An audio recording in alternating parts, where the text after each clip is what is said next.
Adresser mes sincères condoléances au nom du président Ousmane Sonko au peuple sénégalais qui est endeuillé dans son entièreté, parce que c'est un peuple uni et indivisible, en raison de cet épisode tragique par des tueries en masse, mais par des crimes en cascade. Par la suite, je voulais aussi m'associer au message de Cheikh Tidiane Dièye, au message de compassion, pour manifester notre désarroi à la suite des dégâts matériels, des dégâts qui sont énormes en raison d'un gouvernement irresponsable qui décide de maintenir ce pays en tension, mais en raison aussi des nombreuses blessures suite à des cas de torture manifestes au sein des commissariats de police et des brigades de la gendarmerie, confortés, aidés et renforcés et assistés par des milices et des nervis. Ginnaaw loolu nag bëggoon naa accès sama intervention ci ñaari wàll. Premier wàll bi mooy li jëm ci justice, muy dossier bi nga xam ne lu ëpp ñaari at, parce que mars 2021 la tàmbale woon, tey ñu ngi ci juin 2023, moo tenir en haleine le débat public, mais moo tere Sénégal ñëpp kenn mënu am jàmm. Bu weesoo loolu nag dinaa revenir ci ay éléments de réponse par rapport ak plainte bi nga xam ne sénégalais yi ñu décidé, ay autorités yoo xam ne dafa am lu ñu comporté woo, ñu dénk leen doole, ñu jël doole boobu di ñu ci rey, di ñu ci torturer, di ñu ci mbugal, di ñu ci tëj, ñu décidé saisir la Cour pénale internationale qui a une compétence universelle. En ce qui concerne le dossier judiciaire nga xam ne moo frappé Sénégal depuis mars 2021, démb dañu gis koo xam ne moo censé woon garder les sceaux qui sont les symboles de la République, le ministre de la Justice. Tàmm nañu ci moom mu nekk avec une mauvaise foi boo xam ne elle est manifeste, elle est expresse, jéem a manipuler l'opinion nationale et internationale. Mais boobu amoon na limite parce que da doon jël loi bi di ko interpréter à sa guise et selon la commande du chef. Mais cette fois-ci dafa atteindre beneen niveau boo xamante ne yegg na ci paroxysme bi, maanaam ci ñomboxtal bi.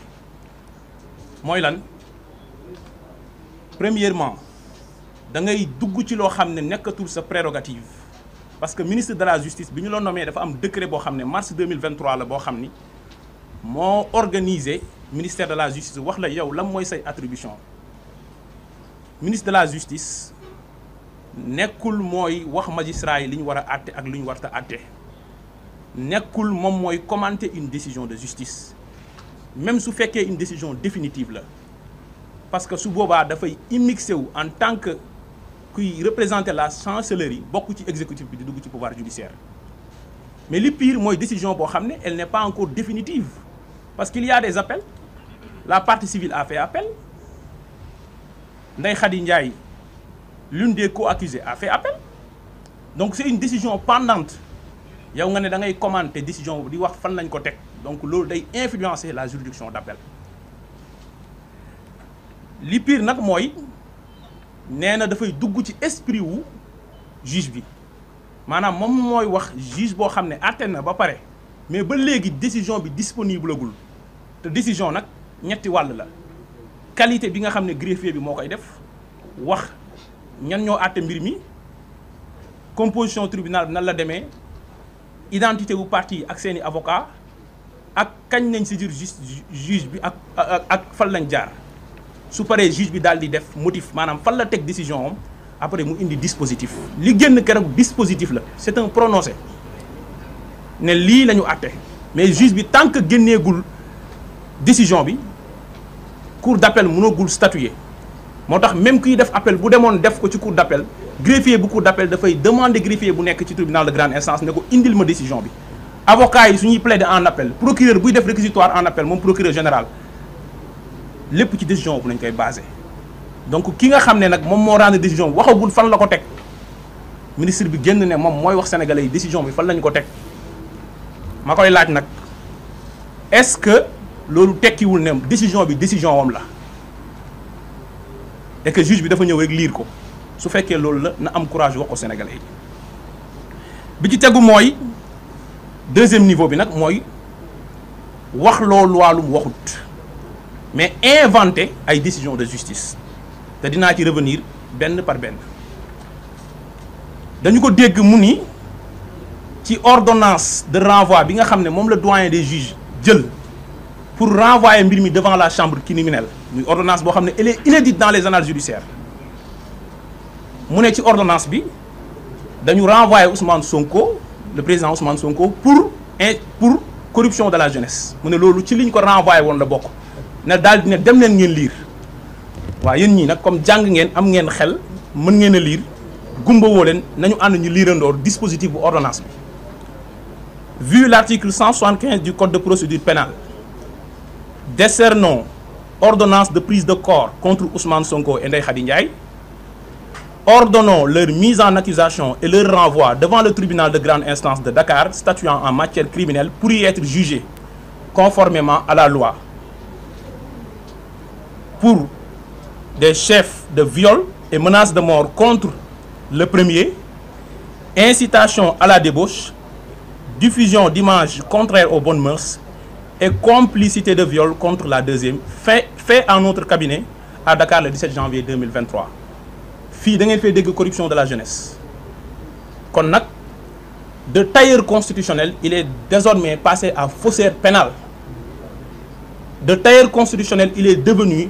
falsificateur d'une décision de justice parce que ça c'est une décision de justice et c'est très grave. ñu déggaat ko mu ni juge bi dafa disqualifier setalul Ousmane Sonko ci viol dafa disqualifier pour corruption de la jeunesse. D'abord man dinaa revenir ci disqualification boobu parce que ñun jàpp nañ ne c'est une hérésie. ni mu nekkee hérésie mooy disqualification mooy dañu am lu ñu lay toppee benn infraction bi la mais dafa am ay circonstances aggravantes yoo ko defee maanaam dañu lay toppee sàcc mais sàcc bi da nga koo ànd ak keneen muy vol en réunion wala sàcc bi da nga koo def ci guddi parce que circonstance aggravante la wala da nga ko def avec escalade da ngaa tëb mur wala da nga ko def avec effraction wala da nga utiliser moyen de locomotion da nga utiliser oto wala moto c'est des circonstances aggravantes bu ñu demee ba ci biir gis ne nekkete bi ngay sàcc tëboo mur wala bi ngay sàcc naam timis 19h moo jot mais timis jotagul guddeegul ñu daal di disqualifier en vol simple loolu mooy disqualification mais toppee nit viol muy yàqataan ne dafa forcer nit tourner fële ne la da nga def corruption à la jeunesse da ngaa ger ay nit pour yàq leen ça n'a rien à voir kon c'est pas la même infraction mais moom nee na disqualification ni mu ko firee moom l'agrégé en droit mooy juge bi nee na séq nañu ñoom ñaar waaye nag séq boobu moom tuddeewu ko viol li mu ko tuddee mooy da nga koo nax te fekk xale la woon loolu nag ñuy wax sénégalais yi ne du dëgg c'est un pur mensonge parce que loolu la tudd bu ngeen demee tribunal ngeen def archive yi décision de justice yi ñu génnee yëpp yoo xam ne dafa am disqualification c'est la même motivation dañu naan attendu que les faits par exemple de vol en réunion initialement reproché à X s'analyse plutôt en vol simple s'analyse plutôt ça veut tout simplement dire que li ñu la doon toppee fireetul lii lële la firi bu ñu ko gisee lii la ñu wan te loolu juge bi nag mooy wane après en quoi corruption de la jeunesse am na li tax signifié wul conjonction sexuelle maanaam ñaan ñi dañoo séq parce que dañuy leeral pour sénégalais yi dégg mooy dañuy dem liiraat parce que tey dañu bëgg lépp leer article 324 bu code pénal alinéa 2 sera puni aux peines prévues au présent article quiconque aura attenté aux mœurs en excitant, favorisant ou facilitant habituellement la débauche ou la corruption de la jeunesse de l'un ou de l'autre sexe en dessous de l'âge de 21 ans. Ça veut dire que atteinte aux mœurs mooy délit bi mais soo defee atteinte aux mœurs da nga ko def soit da nga favoriser wala nga exciter wala nga faciliter débauche muy benn wala nga corrompre pour jeunesse bi donc le délit corruption de la jeunesse mënul nekk infraction autonome moo tax décision de justice bi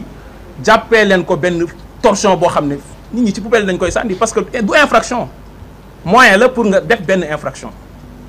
élément constitutif la kon nag mën nga favoriser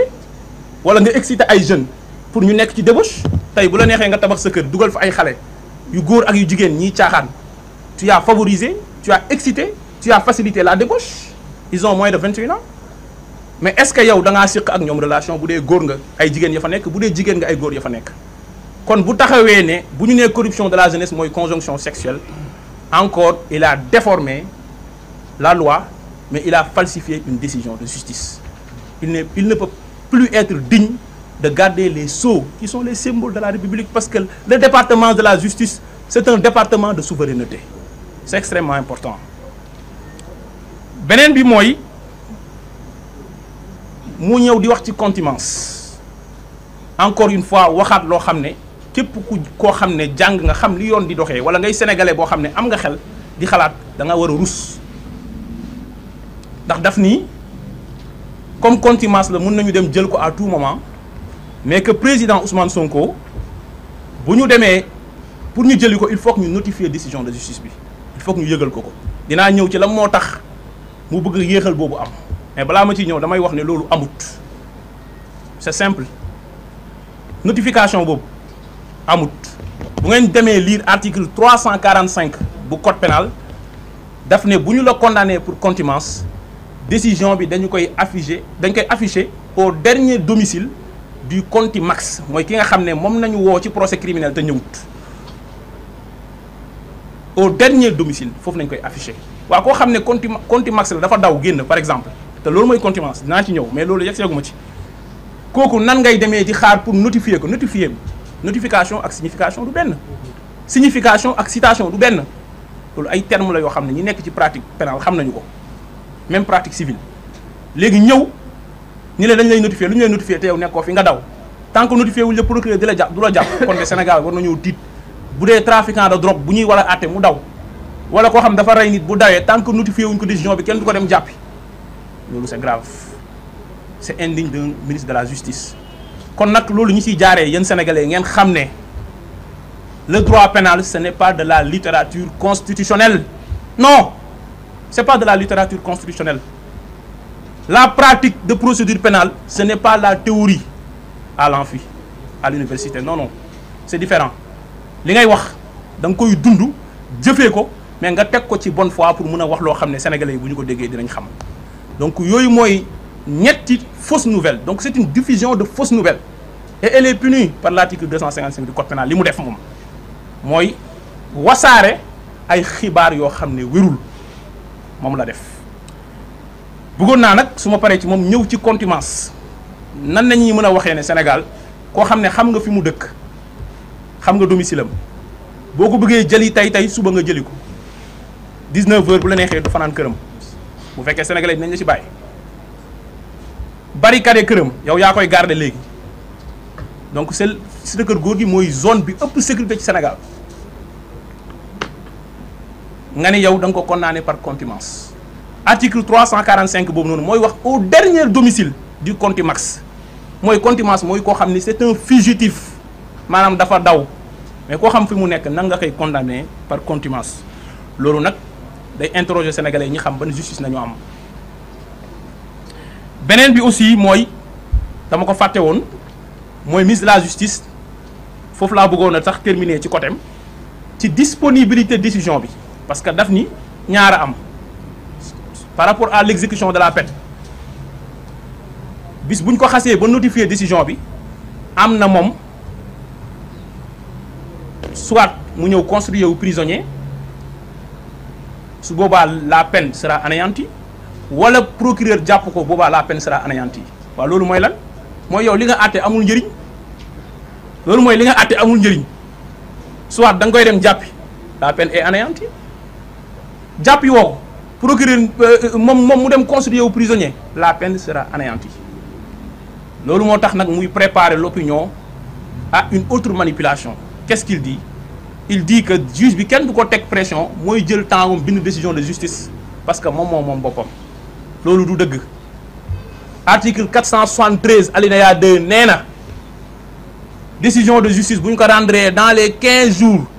juge bi ak greffier bi dañu ko war a signer mu disponible au greffe kañ lañ rendoon décision bi du 1er juin tey la kañ du 16 juin kon décision bi tey waroon na disponible au greffe loolu la loi bi wax de mais comme yow nag da ngaa soxor da ngaa créer sa dossier boo xam ne président Ousmane Sonko nee na la dossier bi sa dossier la moo tax bi ñu ko créé gis nga lim la jural moo tax mu ne la dossier bi sa dossier la moo tax jaral na la say consulat fépp ci àdduna bi ñuy tëj suñuy consulat sa dossier la jaral na la chaque jour nga génn di justifier wu auprès des ambassades tey nga war a dem commission des droits de l'homme bu commission des affaires étrangères bu Union européenne def ay conférence de presse yu dul jeex parce que dossier bi sa dossier la yaa ci dugg xamuloo noo ciy génnee moo tax nag muy préparer l'opinion à toog heure bu leen neex pour def lu leen neex loolu nag sénégalais yi ñu ngi leen ciy xaar bu loolu weesoo nag kon ñoom ils sont tiraillés entre deux feux le feu judiciaire et le feu politique le feu judiciaire mooy boo nee da ngaa arrêté Ousmane Sonko la décision est anéantie en toutes ses dispositions li nga defoon yow ndax saay na mais le feu politique mooy yow demal nga jéem a arrêté Ousmane Sonko bi nga ko jéemee condamné xam nga lu la ci fekk boo ko arrêté wee xam nga lu la ciy fekkaat bu loolu weesoo nag ñu ñëw ci plainte bi nga xam ne moom la ñu bëgg a def devant la Cour pénale internationale ñu gis